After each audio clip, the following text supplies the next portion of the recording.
ब्रांचकडे एक इन्फॉर्मेशन मिळाली होती की एक माणूस आहे अल्ताफ शेख नावाचे, ज्यांचे वय अराउंड 45 इयर्स आहे आणि ते स्वतःला BMCचे डिप्टी कमिशनर सांगून लोकांची फसवणूक करीत आहे.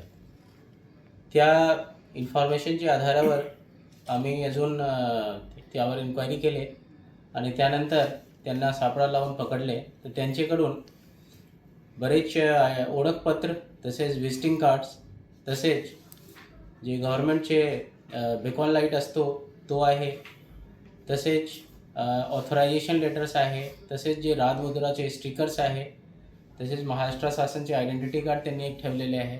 आणि हा जे सर्व प्रकारचे जे डॉक्युमेंट्स आहे त्यांचे फेक आहे, काहीही ते ओरिजिनल नाही आहे. आणि त्या बेसिसवर आम्ही त्यांना पकडले आणि त्यांच्यावर गुन्हा दाखल केले आणि त्यानंतर क्राईम ब्रांचकडे पुढील तपास चालू आहे.